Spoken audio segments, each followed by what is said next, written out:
Hello everybody and welcome to another video with me, Umber Rays, and today we're talking about Global, and you know what? Oh my god, the Zeno banner with the trolliest Akstar ever. I mean seriously, Akstar is such a troll, I can't even believe it. God damn man, I can't believe they turned Akstar into a troll on his own banner. Blah blah blah. Okay, alright. I think everyone else? Alright, you're still here? Okay, alright. That's a test to see who, starts typing shit in the comment section about being like, oh, Umber thinks Akstar is a troll. I got him. Anyway, let's talk about these new characters, shall we? First of all, this is just a really pretty song. Second of all, I don't think Akstar is a troll. Why? Akstar is still an unbelievably solid kit. Akstar was time proven on the JP side to be considerably stronger than the content that was currently out, and lasted basically up until CG Lightning, which is approximately, 6 months-ish. With that being said, I expect him to be the exact same in Global. Plus, there are a lot of people who just prefer regular Akstar too. For those of you out there, Akstar is still going to make the cut. The amount of damage he puts out is, yes, considerably less than both Akstar as well as Zeno. But Akstar is still a really solid unit, and for anybody out there who gets him, you're cool. You're cool. You're probably going to want to get that super TMR to really get the most out of him. But he's going to serve you well for a while, so don't feel too bad, okay? Alright. But with that being said, we do have to talk about Zeno, and oh dear god, did I feel like Zeno was going to be, you know what, get that shit the hell out of here. Zeno is a unit that I was worried about beforehand, and now it seems like my fears are a little bit more justified, because yes, Zeno not only is more powerful than Akstar, he does more damage in the same number of turns. And I'm going to give a shout out to Furcula's data from Reddit, because they just did a fantastic job. Furcula, I really want to thank you. It is absolutely beautiful, the spreadsheet you made, just of the turns as well as how much damage they output. Balthier, comparatively, by the standards of this, can output about 4.5 to 5 billion points of damage over 9 turns. Akstar is approximately 7.3 billion damage over 10 turns. Zeno is approximately 9.5 billion in 10 turns. What this means, essentially, is what I was kind of afraid of. Zeno is a power creep to Akstar already. I can't even believe that this has already happened. I am looking forward to next week when CG Onionite's replacement comes to Global. It's a joke. Don't get too fussed about it. But yeah, the Global power creep is accelerated considerably. As a matter of fact, it's really seeming like it's just going to catch up with JP, which makes me curious.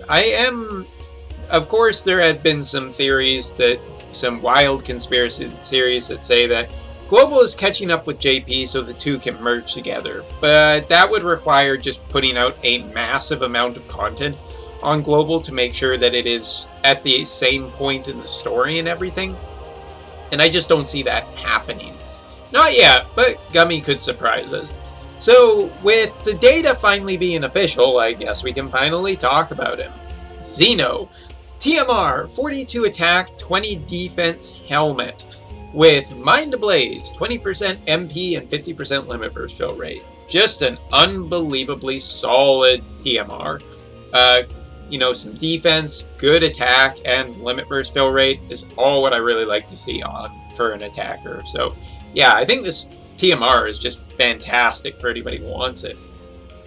Super Trust Mastery, Searing Ember, 180 attack, Merciless Katana, 40% attack and 75% physical to humans. Considering that humans is one of the most prevalent types of enemies in the game, this is a really great super TMR.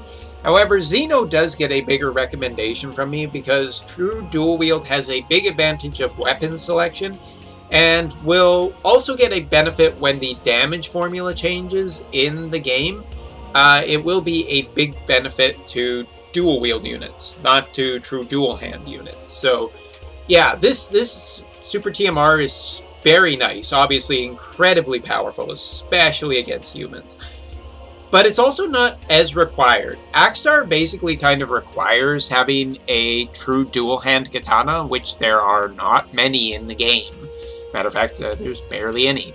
This is not true dual hand. It's great for dual wield characters. This is something that you don't need to invest in immediately. With Akstar, I have to tell people essentially, yeah, with Akstar you kind of need to get a super TMR to really get the most out of him. Here, with this guy, you can potentially equip different weapons and still get pretty damn good performance out of him. So yeah, I think that's fine. Plus, dual wield has better selection of elemental weapons, so even though I'm not a big fan of fire being a big part of this guy's kit, and only fire, it's also not the end of the world. Looking at passives, he has a base 206 attack. His defense and spirit are nothing overly great, until you get into passives where he gets a really strong defense in his kit and over 8,000 HP, which is really strong. Before doing this review, I ended up doing the JP review of looking at Madame. So Madame Adele from Madame's Mansion. I decided to take a look at her. And just to compare, she can only reach a 352 in defense-wise in her kit, and her HP is only 6,000. Different types of units, but still goes to show just how close the power is of characters. And Zeno even technically has better spirit, I believe, too. Yeah, better spirit by a mile. Food for thought. Anyway, weapon selection is definitely not as good. Daggers, swords, great swords, and katanas. For a dual wield unit and a true dual wield unit, kind of sucks for weapon selection, but there are a lot of good great swords out there and a lot of elemental great swords too. And into the future there are a lot of good swords coming, so, or even there's lightning's super TMR, which you might have. It's fine. Armor-wise, he has good selection. Looking at his limit burst, which we see on the screen here. Wait, they moved it? Oh, it's just not there. Well, I guess I'll load up the wiki. How embarrassing. There we are. Alright. Limit burst, subjection to equity, rainfall. Physical damage of 14.9 times with ignoring defense 50% to all enemies. Enables triple cast, triple blade art, as well as increased modifiers to a whole bunch of his abilities that cannot be dispelled. So yeah, his limit burst serves as a way to power up, kind of like Akstar's limit burst does as well. Really just pretty darn good. Oh wait, that's Akstar's. That's a good troll. I clicked on... Did somebody link this wrong? Or did I just click the wrong link like an idiot? I did click it. Either that or it redirected me to Akstar. Sorry. Subjection to equity, Crimson. 14.9 times with a defense 50% ignore to all enemies. Increase modifier 3 times to for 4 turns. The caster cannot be dispelled for some of his abilities, and a 1.5 times mod increase for 4 turns to true mirror of equity. So yeah, but this does actually serve as a good thing, because Akstar does get triple cast with his limit burst, and Zeno doesn't. That was the big hint there. So yeah, it is a little bit of a difference, which is kind of weird because Gummy kind of billed this character as being a good partner to Akstar, but now I'm not entirely sure, because without that, it's kind of going to mess up the rotation a little bit. Alright, so going back up, let's take a look at what passives he has. He has natural dual wield, that's a big one right there. 50% attack up when equipped with the katana, 5% MP per turn, and permanent self 10% physical and magical damage mitigation, which is pretty nice for survivability. Passes for a whole bunch of stuff, recover 10% extra MP per turn, which is really crazy. That's a lot of MP recovery just in his kit, 15%. Blind, paralyzed, petrify resistance, increases to other stuff, double art, dual wielding progeny, which is 30% attack when equipped with katana, 100% attack when dual wielding, and increase the 6 times chain cap, which is really where all of dual wield's extra chain damage is coming from. Continuing on, seeing red, another 100% equip true dual wield bonus. So he actually already hits the cap of true dual wield, which I think is absolutely terrible character design. It really doesn't leave this character with almost anywhere to go into the future. He has 200% natural true dual wield in his kit. There is not a unit on the JP side that has 200% true dual wield naturally in this kit, which means that equipment-wise, it's a big question of what exactly you put on this guy to really improve him into the future. It's all minor, and that does feel a little disappointing, because it's like, oh, it'd be kind of cool if we had somewhere to go, but this is as good as it gets. And he also has a 35% chance to counter physical or magical attacks with a AoE 65% attack and defense debuff. So that's pretty good. I mean, just constantly being able to counter and debuff the enemy for attack is going to be really useful into the future. A self 200% attack up for 3 turns every turn. So fired up. Not really sure how that ability works. I guess it's just constantly there. It's a permanent attack buff. Soul of the Ashes, bonuses for equipping katana, as well as a 50% limit burst fill rate, and some spirit to cap it off. Because you always need spirit. There's always room for spirit. Spirit's like the Jello of the FFBE world, really. Cold-Blooded Flint has a Petrify chance, as well as an AoE 75% fire resist down for the enemies. Interesting no attack on there. He has a Dispel with Finger Snap. He has Dual Slash, which is a multi-hit, so there's a nice ability for Arena. Mirror of Equity Acuity, which is, of course, your AT chaining, which here is not backloaded, but does give a 100 MP recovery, as well as a modifier up. Scorch, which does a 100% fire debuff for 5 turns single target, as well as AT chaining with fire element. Again, fire element's basically going to be his thing. He has a 50% chance to insta-kill Eye Strike, which is always great in boss fights. Sarcasm. Dismissal, chance to stop, but it's single target, so I don't think it'll be even that exciting for Arena. Blazing Heat Ash, which is a 7-hit Divine Ruination chaining family that adds fire element to his attack, so there's your elemental imbue. Imminent Death, single target, 50% chance to one-hit kill, otherwise it hits, but again, not so great in Trials. Firaga Slash, now this one is interesting because it's actually backloaded damage, and the backloaded hit does hit for a 50% defense ignore and adds fire element to his attack, so he has 2 ways of imbuing fire element, which is good. And now we get into more of just the other stuff with Mirror of Equity, Supremacy, Absolute Mirror of Equity, and Mirror of Equity Disorder. All of these which have benefits such as HP MP and modifiers up or attack up of 200% attack up for 5 turns or something along those lines. Backloaded chaining on Absolute Mirror of Equity. Kaleido Slash, which actually has a really cool emblem on it, so multicolored. AR chaining, 400% physical attack with a 100% extra damage each time, used max 2 times, so 600% max. Just really, really good. I love AR chaining, so multicasting AR chaining is cool. Crimson Flash, which is a 9-hit ability, 400%, ignoring 50% defense, that also gives some limit burst to the party. 9 hits is really weird. This is probably going to be I don't know if this is the burst strike chaining.